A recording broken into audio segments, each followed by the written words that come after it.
All right, Tulsi Krats, Bernie Krats, Indy Krats, people who are really now starting to see why at the beginning of the launch of this channel where I was talking about a third way, a lot of people were saying, Dave, no, stay the course. Don't talk like that. I remember the videos that I would do about Green Party or Third Party or the People's Party, whatever you want to call it, or just staying radical. Just staying independent and radical and not being labeled. A lot of people were telling me, you can't keep doing that because you're going to discourage people. And here we are. We are at the precipice of Tulsi Gabbard not getting into the third debate. And while I would encourage my fellow independent YouTube creators, independent media types, I would encourage you to take a look at doing your own town hall style debate, which would literally coincide with the DNC debate. In fact, wherever that debate is going to be held, I would try to find a facility that would accommodate Tulsi Gabbard and whoever wants to be there. And look, I wouldn't even call it a Democratic, alternative debate. I would just call it a debate for truly independent and progressive candidates for president.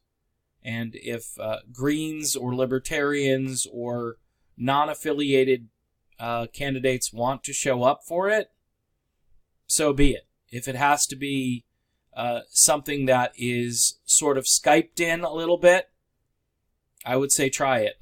Try it anyway. We have to do stuff. But this video here, this to me is what sealed the deal early on for Tulsi Gabbard as far as what I consider to be DNC payback. You can't cross this party. You can't go against their chosen one. And Hillary Clinton was the chosen one. Listen to this from 2016. This was really the kiss of death for Tulsi Gabbard in the Democratic Party. Well, first of all, I am resigning from the DNC so that I can support Bernie Sanders for president. I'd like to tell you why. As a veteran and as a soldier, I've seen firsthand the true cost of war. I served in a medical unit during my first deployment, where every single day I saw firsthand the very high human cost of that war. I see it in my friends who now, a decade after we've come home, are still struggling to get out of a black hole. I think it's most important for us as we look at our choices as to who our next commander-in-chief will be is to recognize the necessity to have a commander-in-chief who has foresight, who exercises good judgment, who looks beyond the consequences, who looks at the consequences of the actions that they are looking to take before they take those actions so that we don't continue to find ourselves in these failures that have resulted in chaos in the Middle East and so much loss of life. But it was just a month ago, and this was sort of got us curious about. A month ago, you said you think the next commander-in-chief needs to have a, quote, military mindset. You said this during an interview on Fox News. Does Senator Sanders have a military mindset?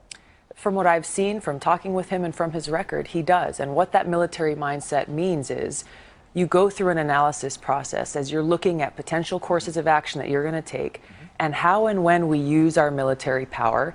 And just as importantly, when we don't use that military power, that military mindset says you have foresight. You look at what are the results, what are the consequences of these actions?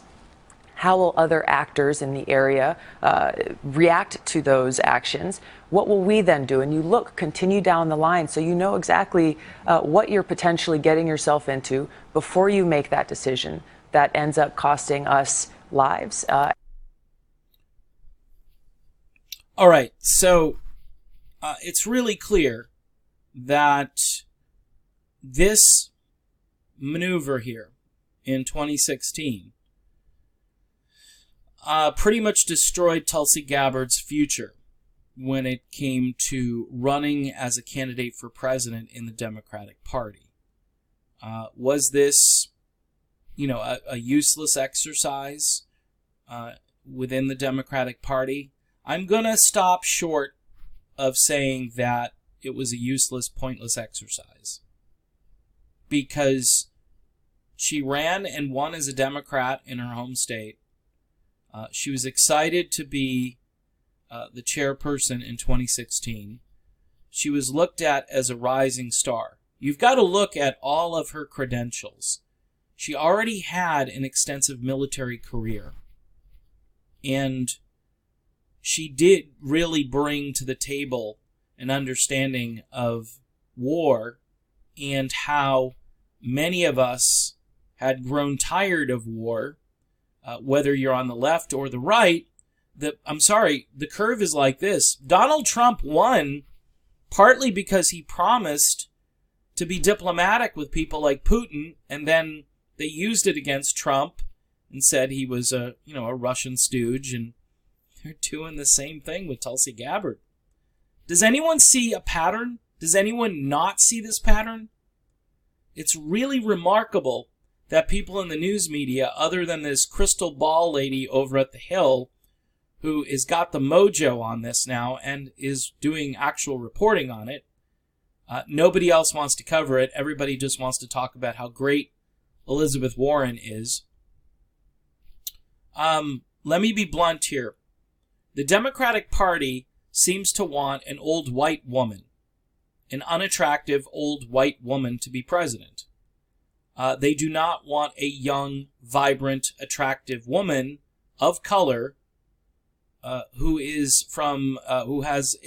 practices a minority religion on top of it. They don't want her as president of the United States. Tulsi Gabbard should be a rock star on the campaign trail. And I mean that in just the way that, when Obama was running for president, all of the fawning that went on, all of the hope and change stuff, all of the women passing out at Obama rallies needing to be revived because they were smitten by Obama. I don't mean Tulsi should be going around like that and having those things happen. Men are, I think, a little less likely to, pass out and so forth. But as a man, I'm thinking to myself, well, yeah, I would like to see an attractive young woman as president who's also intelligent and has a great foreign policy and seems to understand every issue and with nuance, and who can speak tough but also shows amazing compassion when somebody at her rally says something provocative or heartbreaking. Tulsi Gabbard goes over and embraces this person and shows the true aloha love, the true spirit. And this campaign was something different. It is something different. It's not over yet, folks. It's not over. But the DNC, this is payback. If she doesn't get into this debate, I mean, they've had enough of her already. They took out one of her chosen ones, Kamala Harris, and they're hoping that, by the way, they're still hoping that Kamala can bounce back. If Tulsi's not around, it looks as though to the average person that, well, that Tulsi Gabbard person flamed out. That's what you get for taking on Kamala Harris. That's what you get for taking on Hillary Clinton. Basically, Kamala Harris and Hillary Clinton are the same person. And Elizabeth Warren and Joe Biden, they're all from the same sector of establishment politics.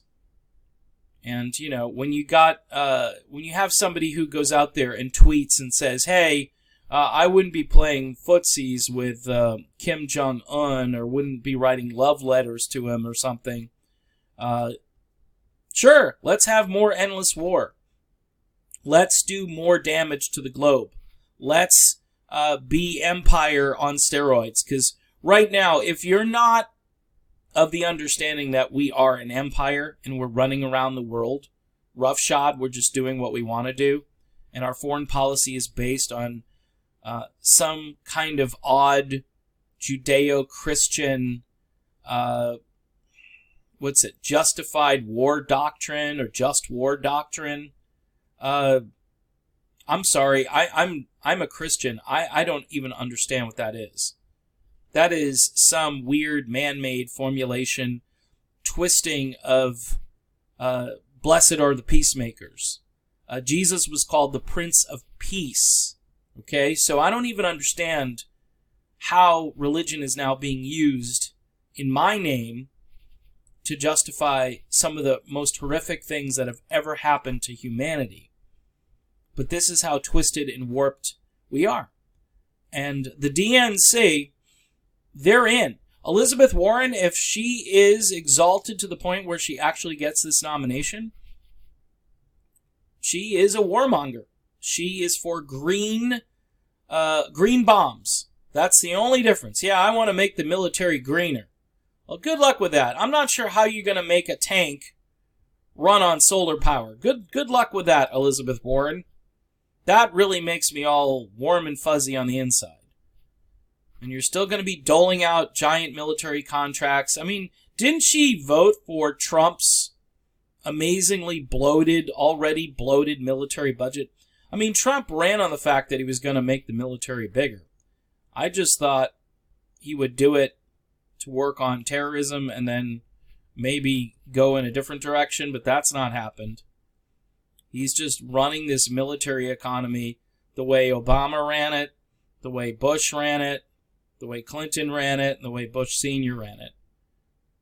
And so I'm flabbergasted that Tulsi Gabbard, in a normal world, isn't the rock star on the campaign trail.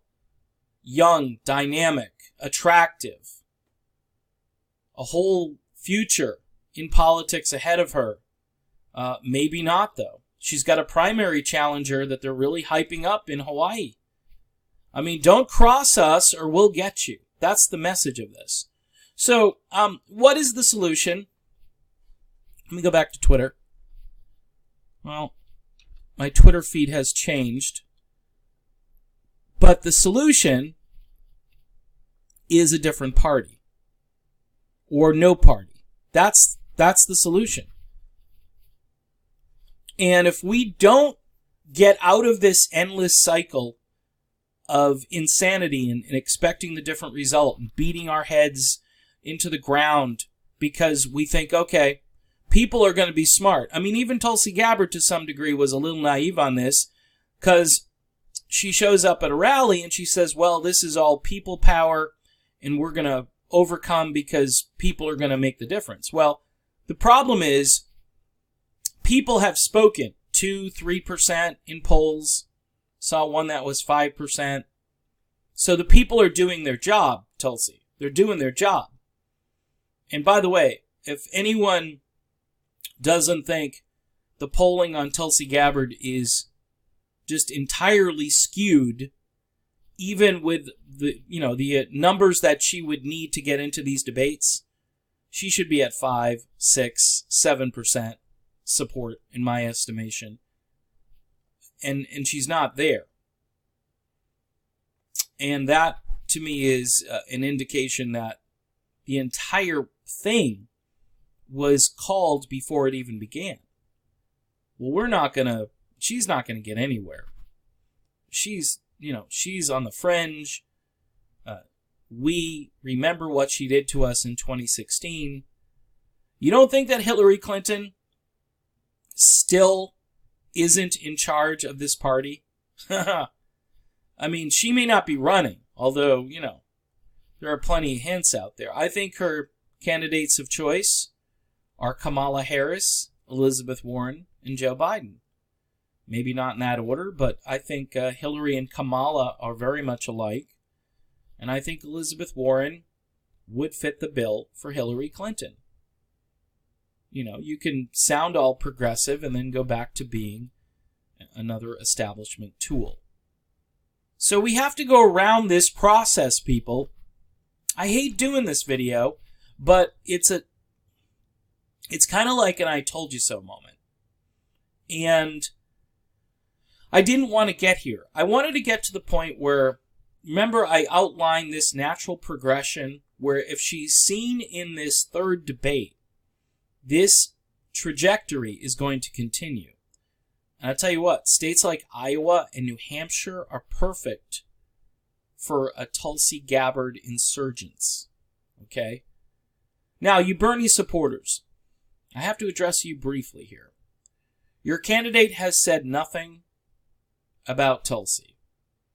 And whereas I would consider Bernie, if it's Bernie against Biden or if it's Bernie against Warren, I'll consider Bernie. Bernie doesn't make me all warm and fuzzy, though, about the future. Because Bernie tends to cave in, and Bernie tends to look the other way. Julian Assange comes to mind, and his plight. Free speech, by the way, is another issue where I think Bernie Sanders is weak. Identity politics, the Russian hoaxing stuff, all of that, Bernie Sanders is embracing probably out of political expediency. This woman here, Tulsi Gabbard, she doesn't do that stuff. And we need a third way. We need an independent way, a green way, a combination of those things, but also a focus on the blue-collar workers and your Joe Six-Pack, truck driver, gun rack type dude. We need all of those types of people. And nobody is reaching out to those people. And you need those people to win the election, by the way. So, in any event, this is nothing more than payback from the DNC. We'll see by the end of today. Hopefully I can do another video where miraculously Tulsi Gabbard is in the debates. Quite honestly, they used this military deployment against her because she had no way to fight back while she was serving. And that shows her commitment to her job there.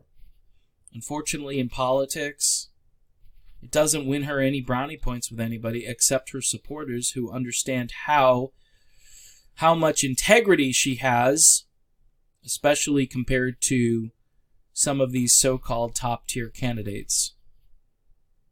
All right, I'm done with this video.